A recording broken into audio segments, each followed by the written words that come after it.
Hi students, unit 5 electromagnetic waves. आज हम लोग डिस्कस करने वाले हैं इसमें मैक्सवेल्स डिस्प्लेसमेंट करंट। आप देखिए जो कॉन्सेप्ट है वो कॉन्सेप्ट है कॉन्टिन्यूटी का। आप जानते हैं कि किसी भी जगह पर जब करंट फ्लो होती है तो करंट अगर फ्लो होती है तो वहाँ पर एक मैग्नेटिक फील्ड प्रोड्यूस हो जाया करता है। आप लोगों ने ऑस्टर्ड एक्सपेरिमेंट देखा था। आपने देखा था कि अगर हम लोग एक वायर में एक करंट फ्लो कराते हैं तो इसके आसपास एक मैग्नेटिक फील्ड प्रोड्यूस हो जाया करता है। डायरेक्शन निकालने के लिए करंट अगर फ्लो इस डायरेक्शन में, पॉइंट ये तो इधर, करंट ये पॉइंट इस तरफ तो डाउनवर्ड डायरेक्शन में। इस तरह से हम लोग निकाल चुके हैं कि डायरेक्शन ऑफ मैग्नेटिक फील्ड क्या होगी।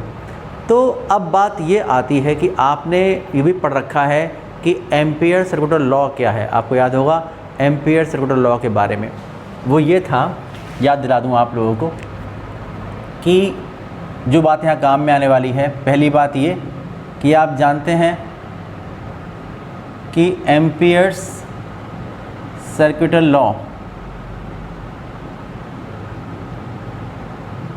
इसके अकॉर्डिंग अगर किसी भी वायर में ये करंट फ्लो हो रही है, ये करंट फ्लो हो रही है आई, और आप एक सिमेट्रिक क्लोज लूप ले लेते हैं यहाँ पर, इसको सेंटर मानकर ये क्लोज लूप ले लिया आप लोगों ने सी, यहाँ पर क्लोज लूप ले लिया सी।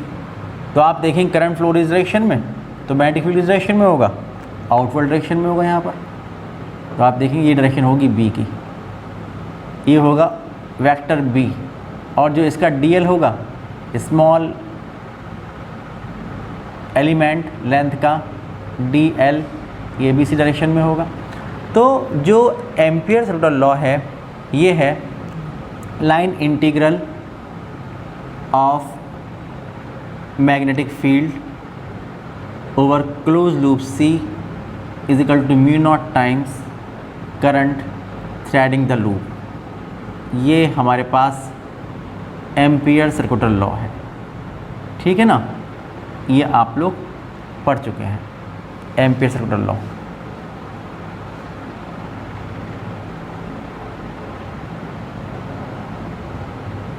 ये आप जानते हैं। दूसरी बात आप ये भी जानते हैं Faraday's law of electromagnetic induction. From Faraday's law of electromagnetic induction। आप जानते हैं कि जो E होता है इंड्यूस्ड ईएमएफ,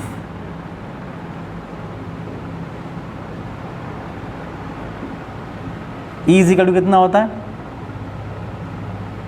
ये होता है, ये वोल्टेज की फॉर्म का होता है आपको पता है। तो कितना होता है, ये होता है minus D phi B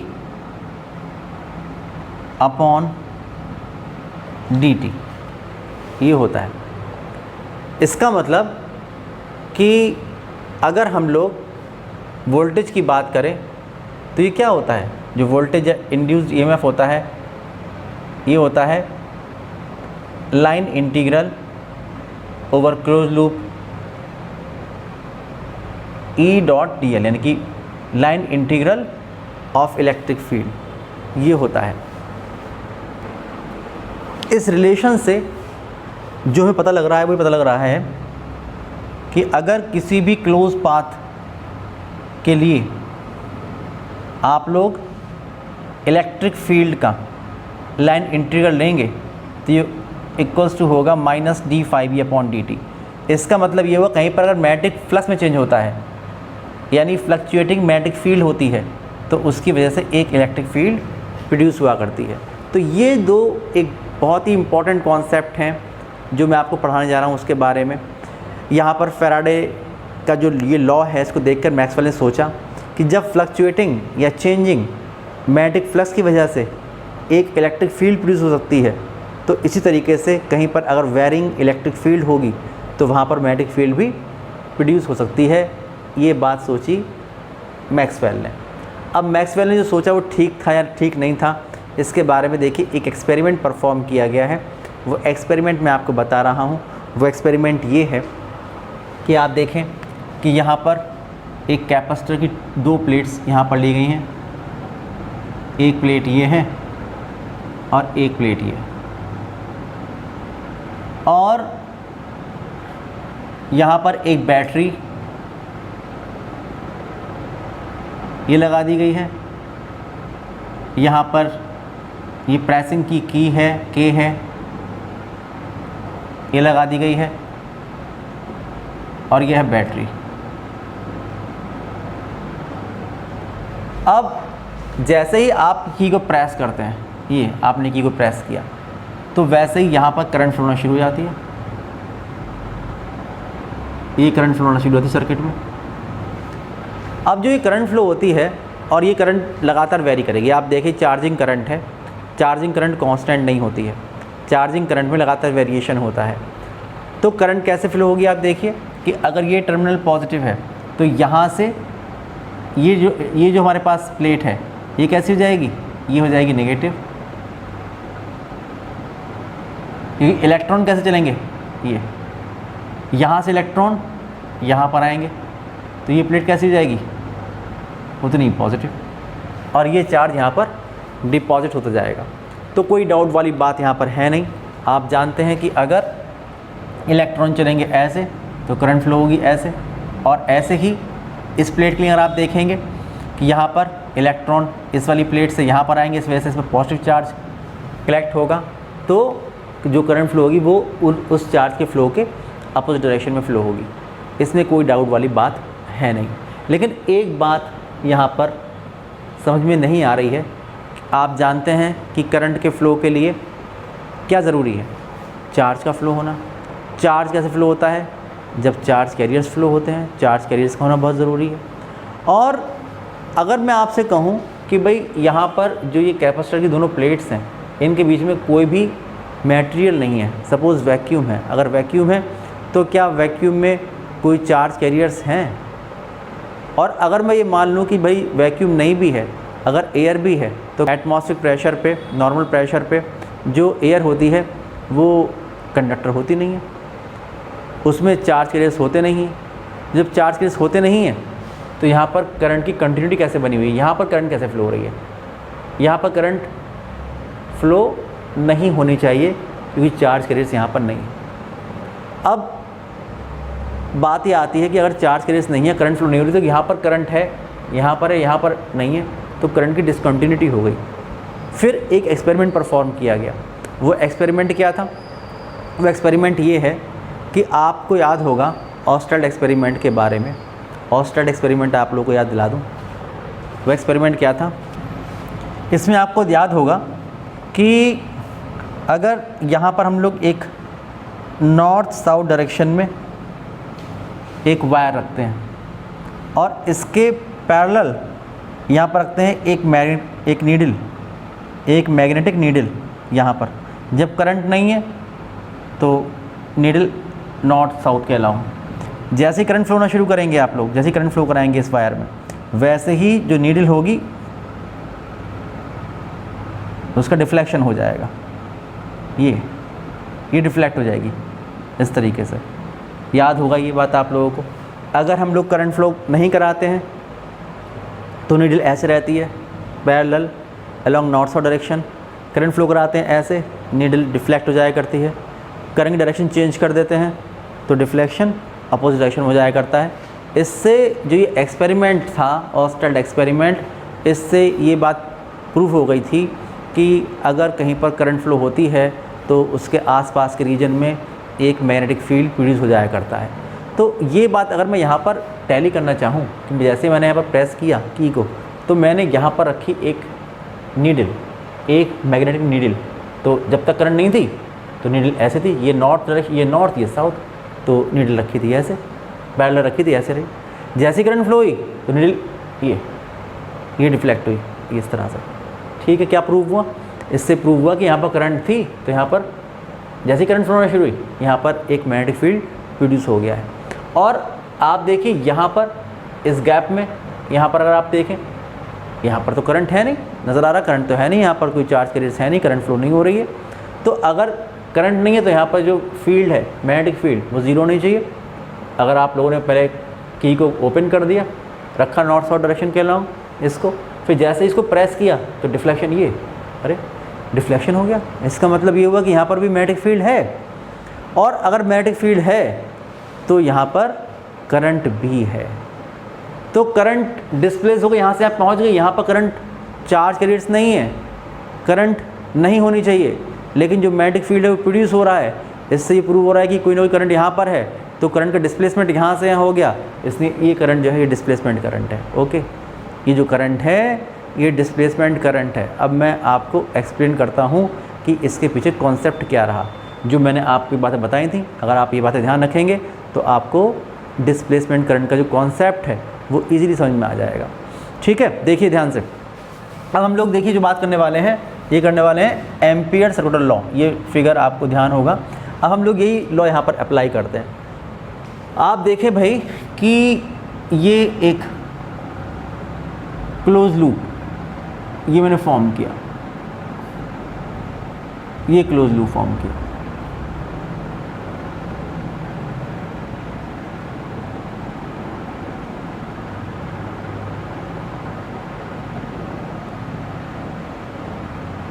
okay, ये क्लोज लूप है सी, और आप देखिए करंट जो इस लूप से आर पर जा रही है, ये कितनी करंट है, आई।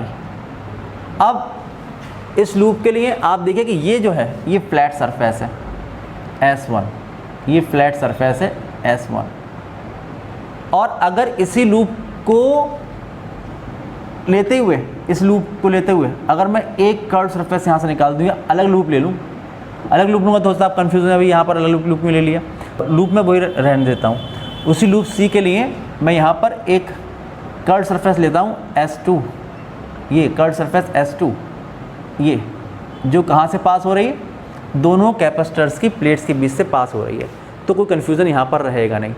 और आप देखिए कि यहाँ पर कोई भी करंट नहीं है। जब यहाँ पर कोई भी करंट नहीं है तो फिर क्या होगा कि यहाँ पर जब कोई भी करंट नहीं है, अगर ये हम लोग रूल अप्लाई करेंगे तो यहाँ से जो B आएगा वो ज़ीरो आना चाहिए, सही है ना। अब हम लोग सेम लूप C के लिए एम्पियर सर्कुलर लॉ अप्लाई करेंगे।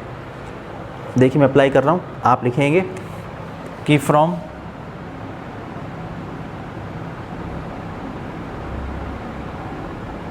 एम्पियर्स सर्कुलर लॉ ए, ये पहले for close loop C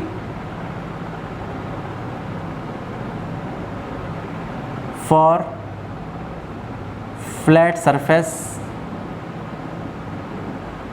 S1, इसके लिए तो क्या लिखेंगे आप, तो आप लिखेंगे कि integration over close loop C B.dl is equal to mu naught, कितनी करंट पास हो रही है, तो करंट पास हो रही है I।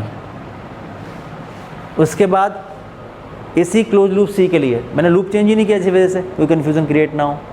आप लिखेंगे for curve surface S2, for curve surface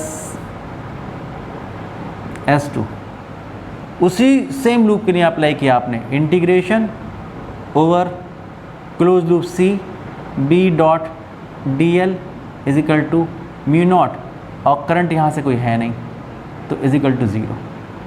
अब आप देखो कि इक्वेशन 1 एक बार तो ये कह रहा है कि ये चीज़ म्यू नॉट आई है, और एक बार ये कह रहा है ये चीज़ ज़ीरो है, तो दोनों चीज़ें एक साथ ट्रू नहीं हो सकती।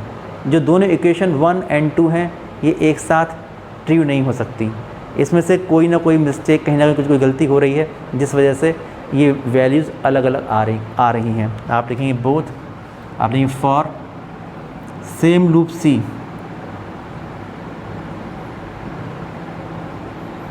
both equations 1 and 2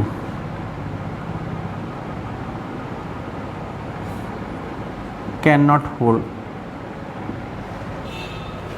अब क्या होगा? अब ये होगा कि अब आप अपना मन से एक बात समझिए, जो बात बताई गई थी यहाँ पर Faraday's law of electromagnetic induction से, कि अगर कहीं पर मैग्नेटिक फ्लक्स चेंज हो रहा है तो वहाँ पर एक इंड्यूस्ड ईएमएफ प्रोड्यूस होता है, यानी इलेक्ट्रिक फील्ड प्रोड्यूस हुआ करती है। तो आप देखिए कि क्या ऐसा कुछ तो नहीं है कि अगर इलेक्ट्रिक फ्लक्स चेंज होगा तो वहाँ पर मैग्नेटिक फील्ड प्रोड्यूस हो जाए। ये देखते हैं हम लोग। आप देखें कि अगर यहाँ पर ये जो चार्ज कलेक्ट हुआ है, यहाँ पर किसी भी इंस्टेंट पर जो ये चार्ज है इसकी वैल्यू है Q, जो चार्ज की वैल्यू है ये है Q।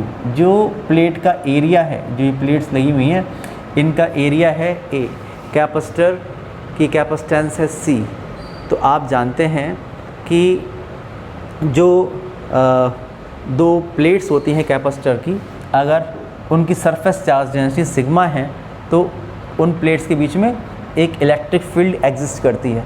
इलेक्ट्रिक फील्ड डायरेक्शन कौन सी होती है? इलेक्ट्रिक फील्ड डायरेक्शन जो होती है वो होती है from positive plate to negative plate. ये इलेक्ट्रिक फील्ड है, ये इलेक्ट्रिक फील्ड है। मैंने ये इलेक्ट्रिक फील्ड लाइंस बनाई हैं और आप ये देख रहे होंगे कि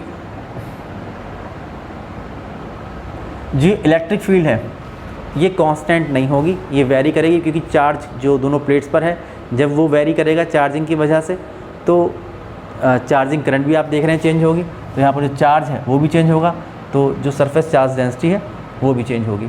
तो आप लिखेंगे कि electric field at any instant, at any instant the electric field intensity, electric field intensity between the plates of the capacitor। कितनी इलेक्ट्रिक फील्ड होगी? तो वैल्यू पुट कर देंगे। आप फार्मूला आप पढ़ चुके हैं गॉस थ्योरम में, E इज इक्वल टू होता है सिग्मा अपॉन एप्सिलॉन नॉट। ये इलेक्ट्रिक फील्ड होगी। जब ये इलेक्ट्रिक फील्ड होगी तो आप सिग्मा की वैल्यू पुट कर दिए। सिग्मा कितना होता है? सिग्मा इज इक्वल टू होता है total charge upon total area. Putting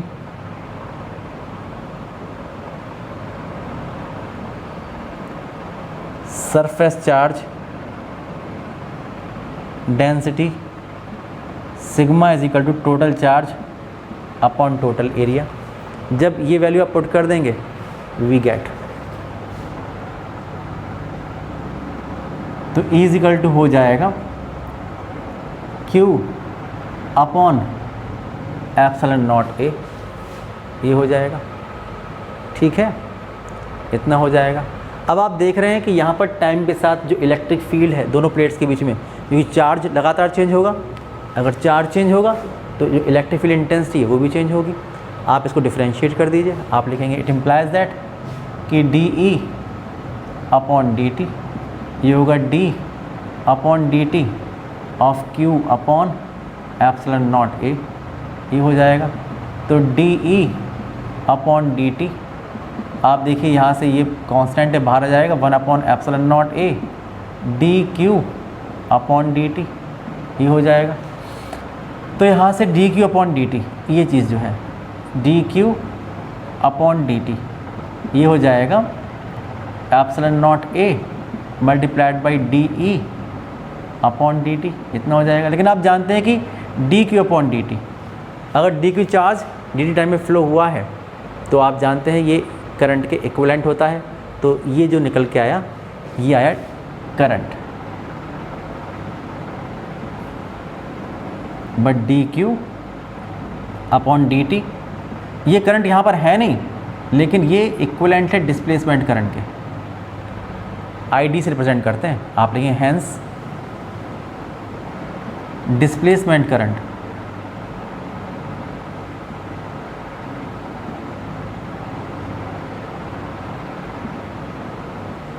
I D is equal to हो जाएगा epsilon naught A D E upon D T, या तो आप ये कहिए,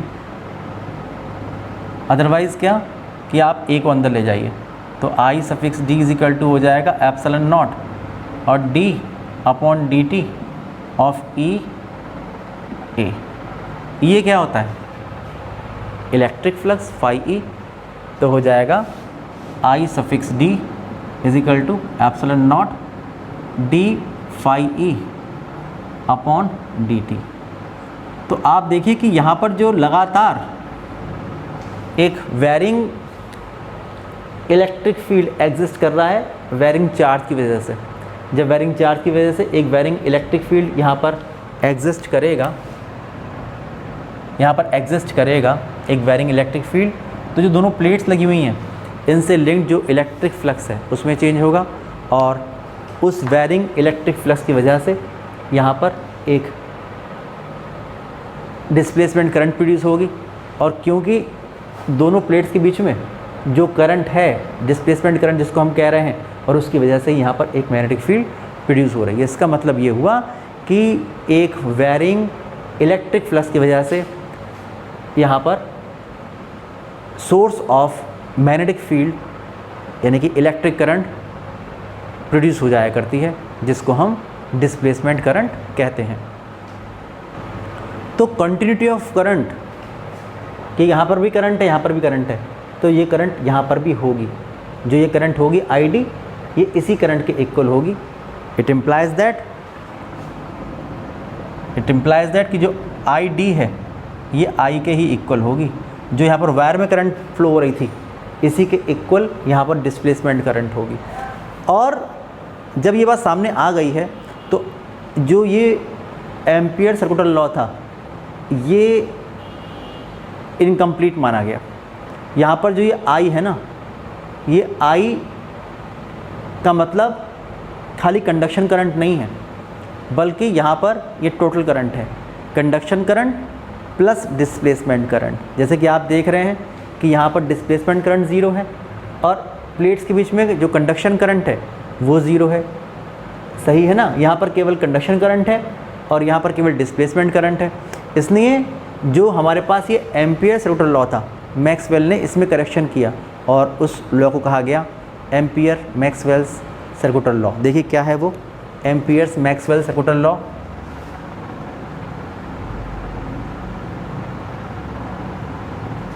ampere Maxwell's circular law.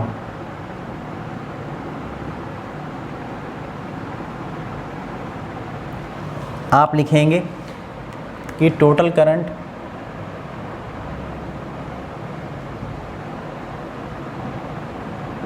I is equal to conduction current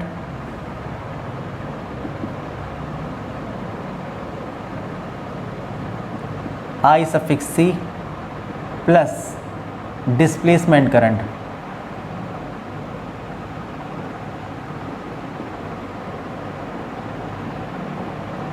I suffix D, putting this value of I in Ampere circular law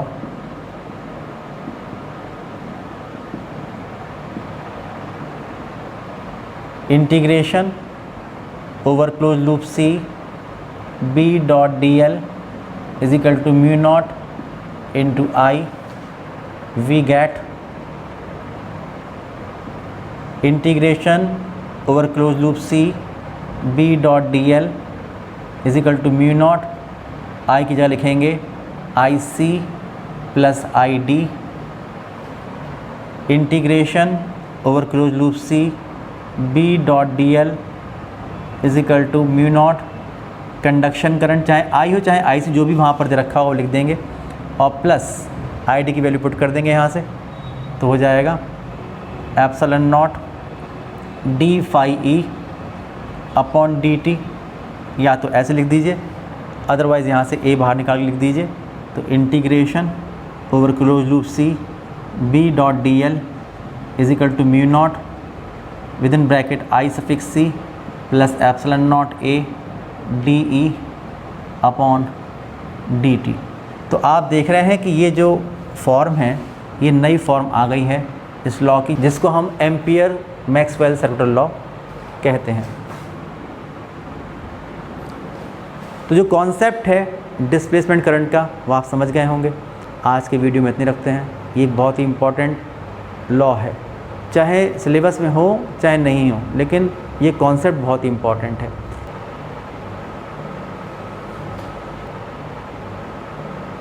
इसके बाद जो रिमेनिंग टॉपिक्स हैं electromagnetic wave के, वो हम लोग नेक्स्ट जो वीडियो होगी उसमें डिस्कस करेंगे। तब तक के लिए बाय बाय।